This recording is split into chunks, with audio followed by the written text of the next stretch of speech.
3, 2, 1. Today is July 30th, 2015.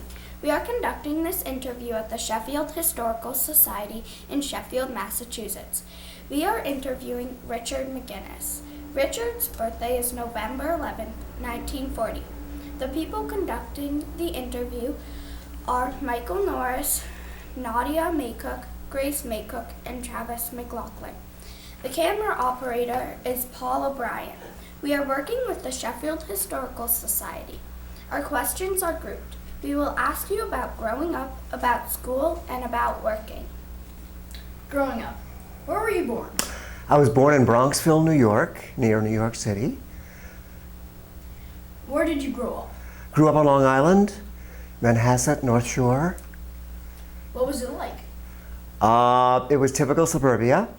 I went to St. Mary's Grammar School and St. Mary's High School, a local Catholic school.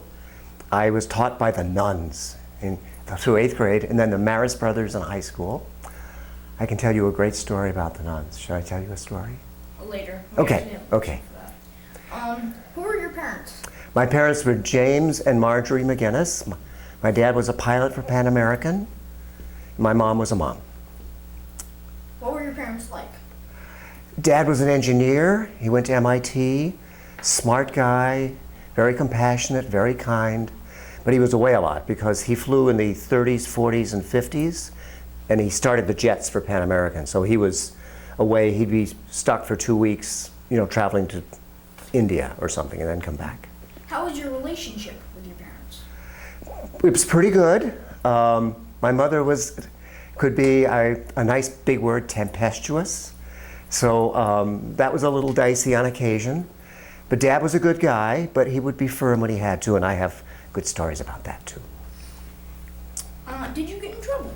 Yes. What was the worst thing you did?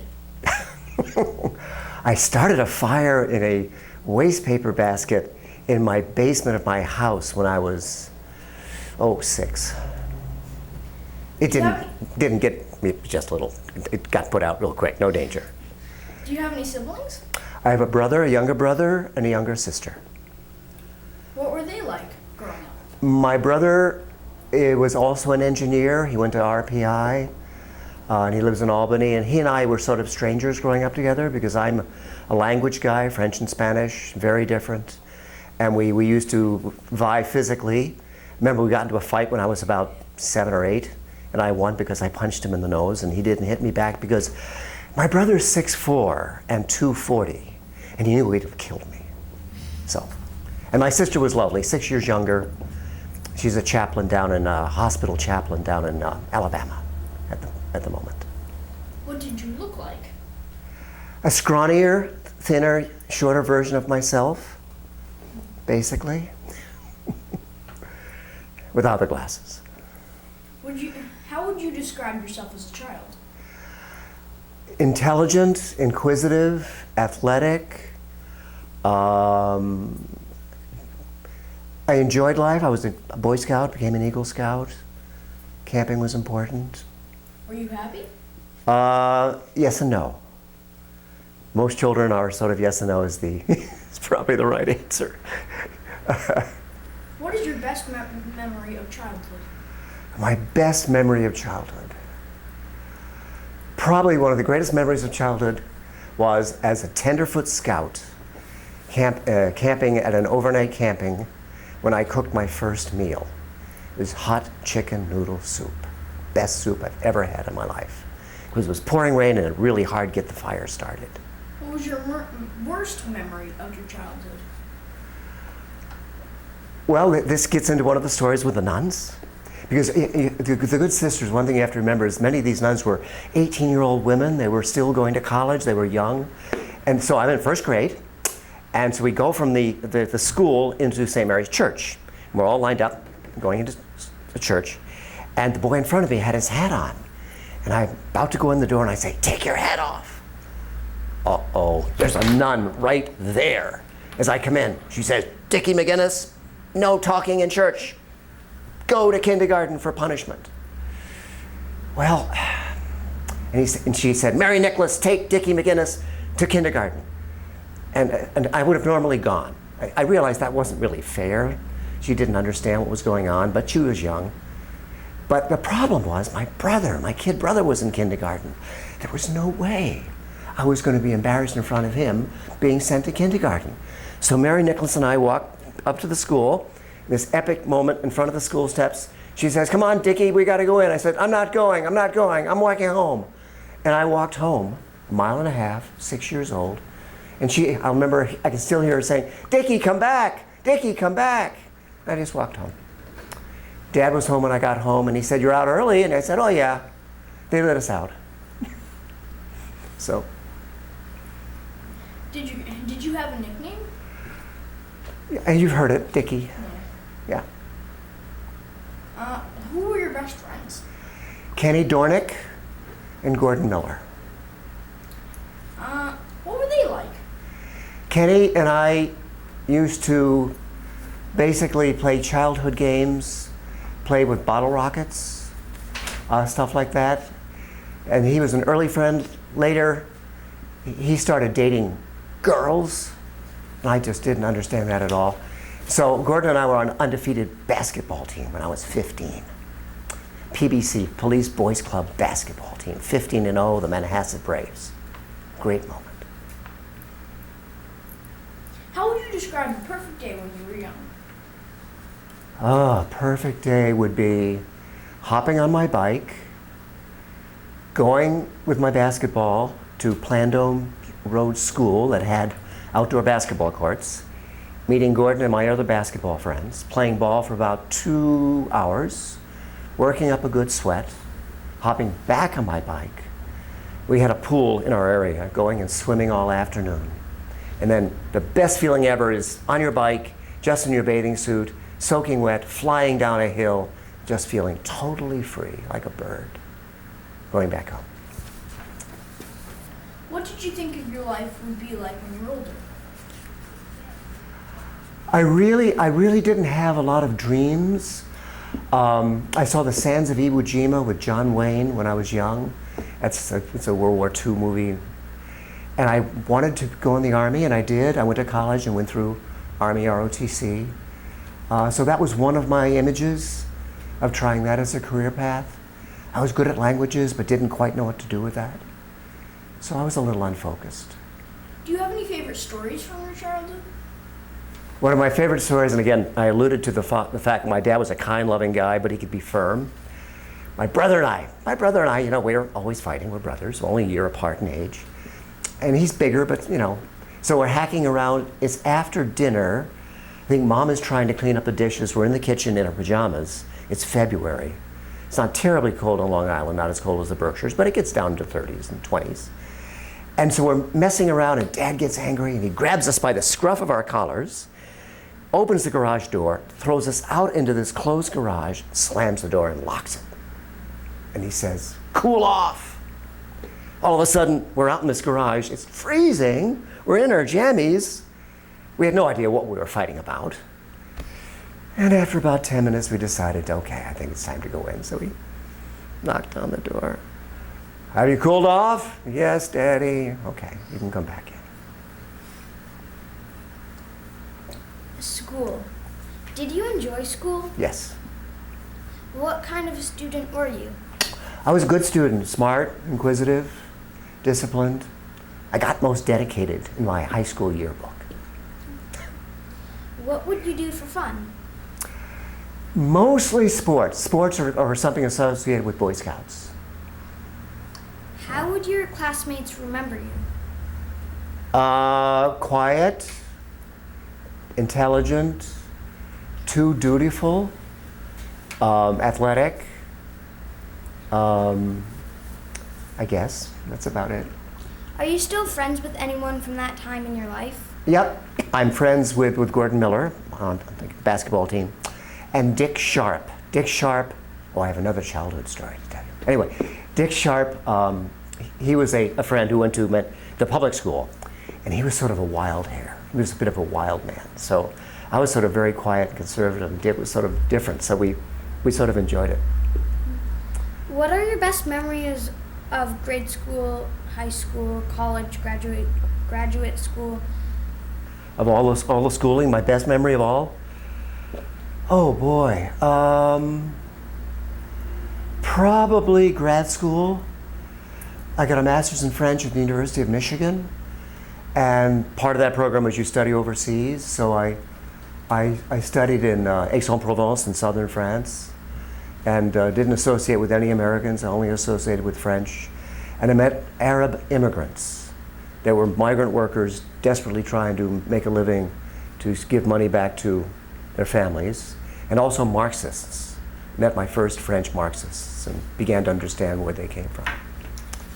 What are some of your worst memories? Of all the schooling, the hardest class in the day, and maybe you can identify with this, because I know my old headmaster always did, the hardest class in the day for me was lunch. Who am I going to sit with? Was there a teacher or teachers who had a particularly strong influence on your life? Yes, let's see. Brother Robert was a math teacher, and he was brilliant, and he really helped me with my math. And Brother Ronald was a great English and history teacher. And the neat thing about writing papers for school is you might say something that you wouldn't normally tell people, and he was very empathetic with that. Were there any other sports besides basketball that you played? Track and field, I was a miler and lettered in track and field. I was a good swimmer, so I swam. Later I coached soccer. Do you have any favorite stories from school? Okay, another school story. Let's see. Okay, can I tell a story of being a teacher?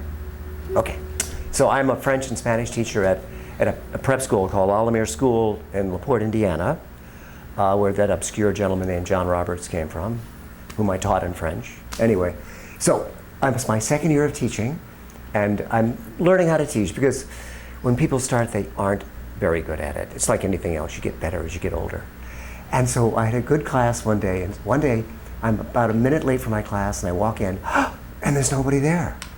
There are normally, it was a boys' school at the time, 11 boys in this class. Where are they? They were all hiding in the closet, which was pretty obvious, but it was cute.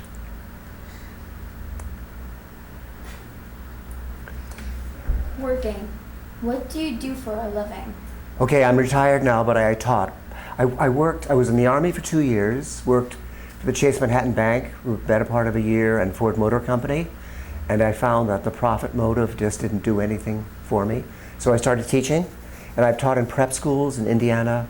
I taught at Berkshire School in the 80s, Greenwich Country Day School, and the reason I'm wearing this shirt is because then I became a deacon in the Catholic Church. So what I did was I worked until I was 65, retired, and then I became a deacon, and these girls know all about that.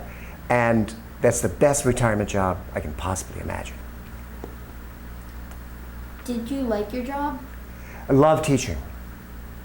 I was an adequate Army officer. It was interesting. Met some very interesting people. Great stories. But anyway, Paul knows most of them. Yeah.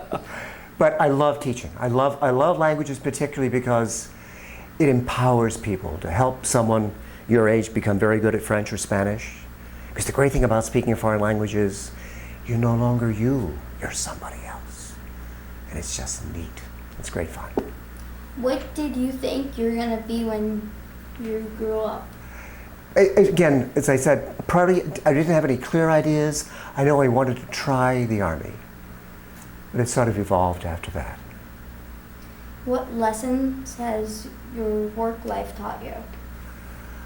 The value of perseverance. It's so, we all have gifts, we all have talents, but sometimes we don't know what they are. And I think that sort of gets better as you get older. That's one of the great things that probably right now you're beginning to address is, what am I good at? How do I fit into this world? What shall I do? And it's sort of a journey of self-discovery. And the most important thing is keep trying. Even though you fail, don't stop. Because I became a teacher of French, but I was lucky. I learned my French. My father was assigned to fly in Paris when I was 10, and I went to the American school in Paris. I failed French because they didn't know any grammar. but I learned the language. That's what's important. Keep trying. Do you have any favorite stories from your work life? Let's see. I can tell you about one of the greatest pranks ever. This is something you might think about. Okay, so we're back at Lollimer School in Indiana. It's a school of 100 boys, 10 teachers, back in the late 60s. And so there's a guy named John Rumley, with whom I'm good friends today. Anyway, all the teachers lived on campus with the students. We lived in dorms with the students. So all of a sudden, Monday morning, everybody comes to breakfast. You all came and ate breakfast together. Well, how are you? I'm okay. How about you? No, me neither. What's going on? None of us had a toothbrush. All the toothbrushes on campus vanished. Teachers, students, gone. For 3 days. Well, I don't like brushing my teeth with my finger. How about you? That's not much fun, no. 3 days later, we go in for breakfast. From the chandelier are hanging all the toothbrushes. That afternoon, John Rumley went to track practice because he was the thief. When he came back, all his clothes were gone. Just gone. So for 3 days, he had to wear the same tidy whities for 3 days. Great prank, great story. And symptomatic of the community that was. Special school. Is there anything else you would like to tell or to talk about to us? Just, I think that the whole theme about self-discovery, that you're on this journey of figuring out who you are, what you're good at, and I think it's a journey that should be, hopefully, is joyful. I know sometimes it can be scary. Sometimes there may be situations or questions you don't know the answer to, and that's okay. Your mom and dad don't always know the answers. Your teachers don't always know the answers. Grown-ups don't always know the answers. We just have to figure out life as we go along. And I would just say enjoy the journey. Enjoy discovering who you are, because I know the girls a little bit, and you're very, very special people, and I'm sure the guys are as well. So it's fun. Have fun discovering what you're good at. And we're not good at everything, and that's okay too. Thank you for participating in our interview. Pleasure.